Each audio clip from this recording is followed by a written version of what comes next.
Normal corneal topography is the prerequisite for performing refractive surgery, and it's nicely explained by Dr. Ashu. Understanding corneal biomechanics is another important factor, which is discussed by Dr. Rishi Mohan. And there are multiple factors that can affect corneal biomechanics adversely and turn normal cornea into atrophic cornea. So this was a study published in Seminar Ophthalmology in 2018, where they have find out the incidence and clinical characteristics of post-LASIK ectasia cases. And they have reviewed around 30,000 cases, out of which they found that in cases of ectasia in which the patients develop ectasia, the thin cornea was found in almost 50% of the cases, in which the thickness was less than 500 micron.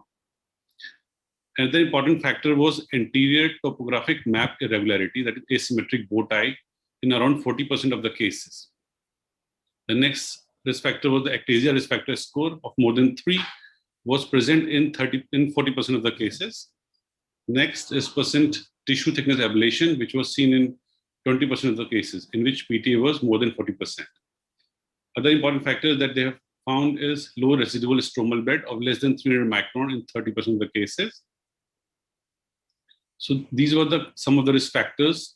So in this presentation, I will discuss how we'll play with these factors and get a good outcome in these cases. So the common risk factors for ectasia are younger age, thin cornea, high myopia, thicker flap, and low residual stromal bed. So if we talk about modifiable factors to achieve good post-surgical outcomes, flap thickness is one with which we can play around, optical zone size, stromal hydration, and surgical technique. So these are different interdependent variables like flap thickness, residual stromal bed, optical zone, pupil size. So these are interdependent with each other. For example, if you use a thick flap, you will have low residual stromal bed. Or if you use a larger optical zone, again, you will have a low residual stromal bed. So these are interdependent factors. So first of all, I'll discuss with flap thickness. LASIK flap creation is a crucial step in determining the outcomes of LASIK surgery. Flap thickness may vary from 90 micron to 120 micron in routine LASIK cases. Flap thickness sometimes goes up to 150 micron in some cases due to incorrect technique or wrong suction ring selection. This was a study in which they have seen the factors affecting LASIK flap thickness comparison of 2 microkeratome heads. So different keratome heads can have a different accuracy in flap creation. So they have compared the SBK 90 microkeratome in group 1 and M2 90 microkeratome in group 2. And they found that there was a statistically significant difference was seen in flap thickness between different surgeons. And they also found that if you use larger suction ring, the flaps are even thicker. So in this study, these are the factors which are positively correlated with the flap thickness, and there are some factors which are negatively correlated with with flap thickness. So central corneal thickness, room humidity, larger suction ring, and right eye. So they have a positive correlation to get a thicker flap, and whereas patient's age, preoperative sphere and cylinder, and room temperature have a negative correlation. So we have to carefully look on these factors while performing refractive surgery. There is a study which compared the flap thickness with microkeratome flap versus femtoflap, and they found that the deviation between the different flap thickness in microkeratome group versus femto group is entirely different. The deviation is almost more than 20 micron was observed in only 0.73% of eyes in femtosecond group, whereas in microkeratome group, this deviation is in 42% of the eye. So definitely femtoflaps are more superior and more accurate. So femtosecond flaps have a better corneal position. There are lesser chances of post-LASIK epithelial growth because of the better position. They are tissue saving because you can make 90 micron flap easily with femtosecond laser. In cases of high myopia, femtosecond flaps are better. And in cases of low central corneal thickness, again, femtosecond flap is better. Coming to the optical zone. So the optical zone is the part of the corneal ablation area that receives a full intended refractive correction. Optical zone can be changed based on the magnitude of attempted correction, the mesopic pupil size. The standard optical zone is in between 6 to 6.5 millimeter in routine LASIK cases. use of larger optical zone places patients at higher risk for development of post-LASIK ectasia. So we have to be between 6 to 6.5 millimeter, but sometimes pupil size, because of pupil size, we have to change this optical zone. So this was a paper where they have made 3 groups with different optical zone. In group 1, the optical zone was 6.2. In group 2, it was 6.5. In group 3, it was 6.9 millimeter.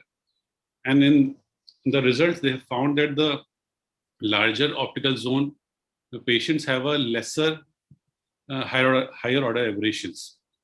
So larger optical zone has its advantage, but when you are going for larger zone, you will have larger tissue ablation. Coming to the residual stromal bed. So this was a study where they have compared the results with different residual stromal bed thickness and see which patients progresses to ectasia. And they found that if you leave around 300 micron, the chances of ectasia is very less. Although there is no consensus that what should be the appropriate RSB. This was another study where this is a meta-analysis, and they have taken 3 different studies, and they found that the higher the flap thickness, chances of ectasia is more. Coming to the pupil size, patients with larger pupil are not good candidates for LASIK. After LASIK, patients with larger pupil may suffer permanent disability, debilitating visual aberrations, starburst, halos, multiple images, and loss of contrast sensitivity at night. The greater the mismatch between the laser optical zone or the effective optical zone and the maximum dark adapted pupil diameter, the more severe the night vision disturbances. So this is another interesting photograph in which you can see if you reduce the treatment zone from 8 millimeter to 6 millimeter, almost your untreated area is reduced by 44%. So a slight change in the treatment zone or pupil size can significantly increase the ablated tissue. The dark adapted pupil diameter is an important clinical variable when planning refractive surgery. The greater the initial myopic level, the more the pupil size affects. So there is a clear dependence exists between the initial myopic level and effect that pupil size can have on the retinal image after laser refractive surgery. Stromal hydration also has a role in achieving good results after LASIK surgery. So one of the variables during LASIK is the amount of stromal hydration that exists during excimer ablation. Lifting the flap causes the stroma to begin to dry. So limiting stromal hydration during refractive procedure is important to achieve the accurate results in LASIK surgery. If the stroma becomes rapidly dehydrated, the laser may ablate more tissue than intended, causing overcorrection of refractive errors. If the stroma is too wet, there is chances of undercorrection of refractive errors. So we have to maintain adequate hydration. Unexpected refractive outcomes can include astigmatism and central islands if there are fluctuations or transient changes in corneal hydration during the surgery. So stromal hydration has to be adequate and throughout the procedure. Preoperative screening and planning is the most crucial part of refractive surgery, and modifying treatment variables can help in achieving good surgical outcome and avoid post-LASIK ectasia. Thank you.